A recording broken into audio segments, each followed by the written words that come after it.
that's good right there. This is 63 acres, and I computed this with a Maps Online tool. And if you go right around the dry land, this is the property line, this is the lot in question.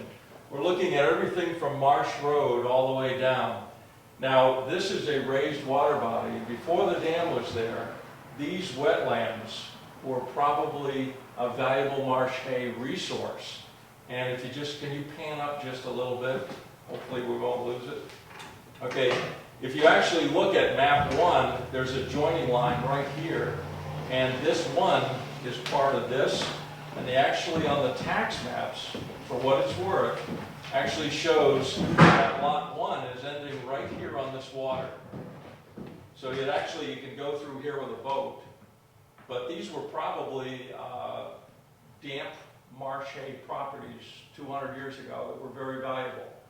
So some of the tax maps show this included, some show this included all the way down to here. This one does it that way. But in reality, we're talking about the 63 acres of this parcel, and then if you could scroll back up. We already have these. This is the current ones, right? Yeah. That's McLaughlin. When you first pointed out, it's McLaughlin. Yeah. The one to the right of it's the Barber lot, and that one's the Lorien parcel. That's 22 acres up in there. Okay. The property line actually goes right down to here, but this is area that is strictly for ducks and otters and geese and things like that. This is actually marshland. Some of this might be an island. If you could get in there, you might be able to stand on it without drowning. But basically, the wetland restrictions would limit this to what it is anyway, so it doesn't really matter. What matters is the 63 acres up here to the edge. So anyway, that's the property we're looking at. And the tax value on it is about 240, am I right, Peter? I think so, but Dave, just to emphasize it, if you go over Marsh Road, there's 2 or 3 other small lots. Yeah, there's 2 that are not too significant, but There's all the way to 153. there's 2 up here between the railroad track and the river. This one has enough, there's a 0.05 acre, and it drops off here, so you'd be lucky to park 2 cars on this side. But this would be good between the river and the railroad tracks for fishermen access. Town of Wakefield owns this little piece already. So this, anyway, this is the parcel we're looking at. This is where the garage is up here. There is an esker, a glacial esker, which is a mound of gravel that the glacier left. It's probably about 30 or 40 feet high. And there's a good road that goes down in here that provides access to the lower property. The fishing game restriction would not allow snowmobiles, all-terrain vehicles, and maybe the limited use of a pickup truck, because what we've negotiated so far with Fish and Game is that the scouts would be allowed to camp as much as 3 times a year. Kind of restricted, but we want to pick a place down here, and Fish and Game is agreeable to the idea that there would be a very limited use there for scouts to go camping a very limited amount of time. Other than that, it would be walk in, use it, hunt and fish, and leave. Peter? Dave, I think when we talked with Fish and Game, we were trying to emphasize that it wouldn't be just the scouts. It would be Any youth group, organization that could take advantage of that area. The only one we've identified so far is the scouts. We had them in to a meeting, and we talked to them, and they said this would be great if they could use that 3 times a year, because they could come up on a Friday, set up before dark, no driving, no 3 hours on the road to get somewhere. So it'd be real good. Question, Ralph? I missed the Conservation Commission meeting Monday night. Were you able to get the appraisal back? Not yet. We're looking at the appraiser. We're still trying to get a little bit of information. We're looking at the appraisal coming in about 2 weeks. We have a site walk. Kenny, could you put the CD in? And As a disclosure statement, just so you gentlemen know, I represent the company I work for, and I represent the landowner who owns the property in the trust. One other thing I think Dave might bring it up is that bigger parcel is part of an educational trust, and we are looking into right now to see how that would be affected by this if there was a transaction, whether or not the money would go into this educational trust and it would stay solvent, which right now, this educational trust has given scholarships to students of Wakefield. It's designed for students of Wakefield going to college. So that's just a little brief. Sorry, Dave. The ownership of the property is, this is the Florbell Weber Educational Trust, this property. And the rest of them are a private family trust under the name of Virginia Harding. But she is ready to deal with all of these properties and convey them as one to the town if we could reach an agreement. Kenny, could you put the disc in? And I've overlaid the flood zone in this. You can see the area that is potentially non-buildable, but it still leaves you some uplands. yeah, there's actually a lot of wetlands in this area. This little green line, if you can make it out, there's a wetland in there, which there's some steep slopes, there's some wetlands. There's not a lot of buildable property. My opinion would be that if the town doesn't purchase it, it, one, could stay the same, and the timber harvesting in that parcel would go for the educational trust, or two, it might sell to somebody who wants a 120-acre private estate, and no trespassing signs could go up, as they have the perfect right to do, and the public would have the right to go down the river, but not to step on the dry land, like any other private property. Or three, you might have enough land there to, and if you owned all the parcels, to do a boundary line adjustment with yourself and create lots on the high ground and turn them into house lots. Yeah. Just as a note to that statement that Dave made. Yeah, but in the past, the majority of the town does not want us to be a real estate broker. I'm not talking about us, I'm saying if somebody else bought it, Or someone else bought it. they could theoretically probably dissolve some of the boundary lines, create new ones, create a subdivision. is what I'm saying. Definitely a building site right off Marsh Road next to the garage. That's some pretty nice level dry land. It's high on this section. It was timbered in a very, very conservative manner. If you could get the aerials on, you could see that there's a lot of timber left there. Conceivably, these are some aerial shots.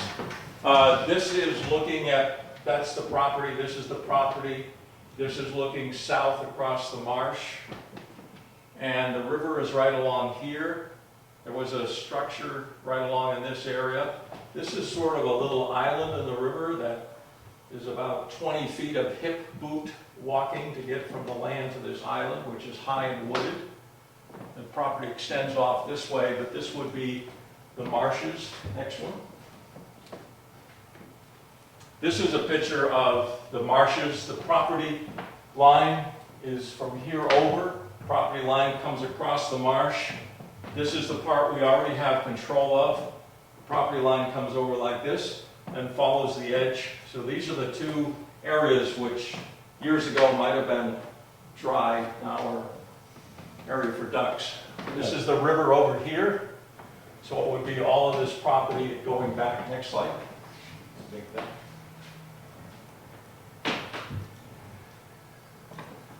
Okay, this is 153. This is the river channel. This is more of the marsh, and the property would consist of over here and around and along the edge of the river.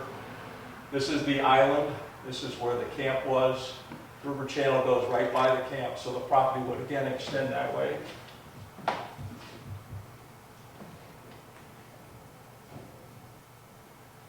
Okay, this picture is looking south. Marsh Road is under the airplane. The property line is way over here.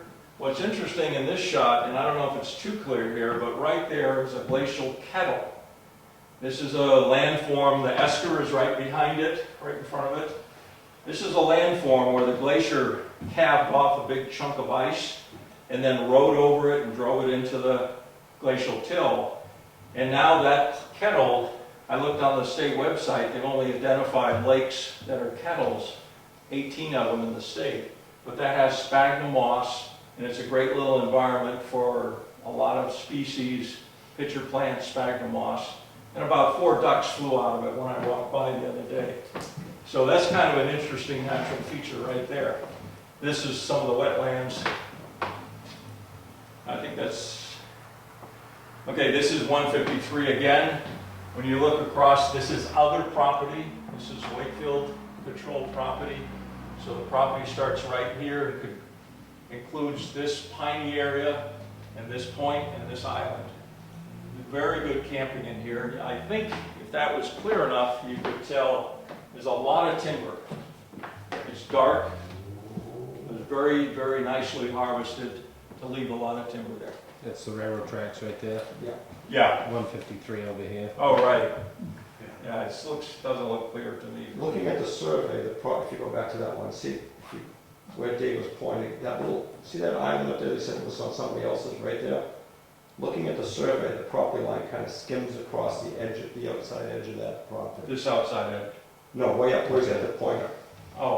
Yeah, property line goes right across, just kisses Looks like that. it skims that, and Goes comes right right into into the there. logging parcel. Yeah, so it does not include that little island almost. This is a nice spot right here. Okay, go ahead. That's probably the Milton town line, right?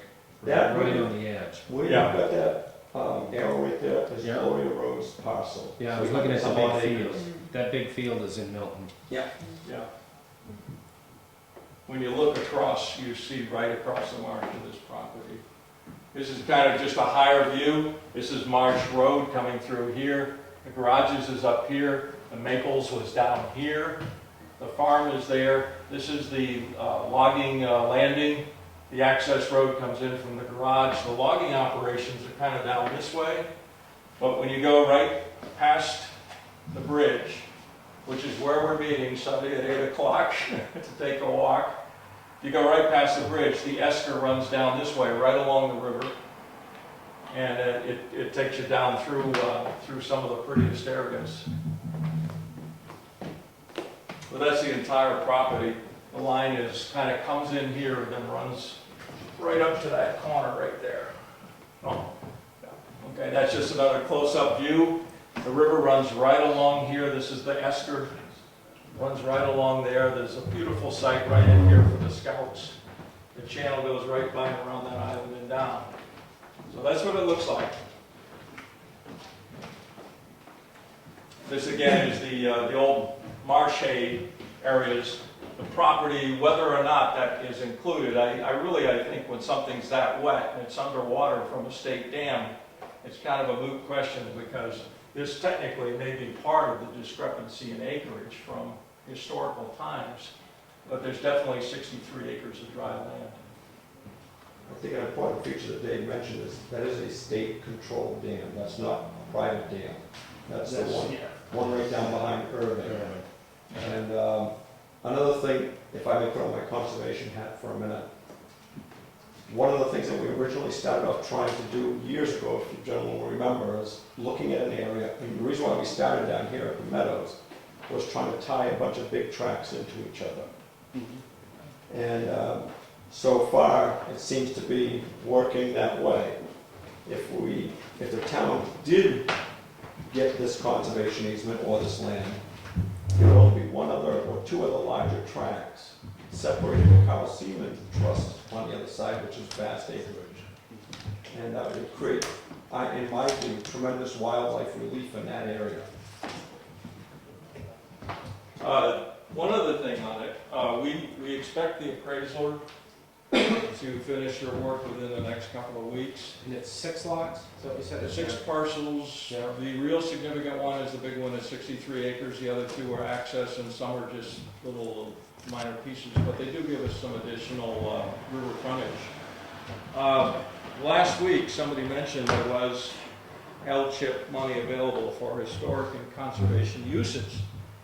And it took me 2 days to get a hold of the director and talk to her about it. She was encouraging, but the deadline is next Monday. It took me another couple of days to get a hold of the person that attended the workshop on how to fill out the applications. One of the requirements is you must have a person from Wakefield who attended the workshop last August. So apparently there's 2 people in Wakefield and I'm tracking them down. So there is a very small chance I could get this application ready by Monday. I do have my own life's work to do and sometimes emergencies come up, but I devoted some time to it. One of the requirements is we have photographs of the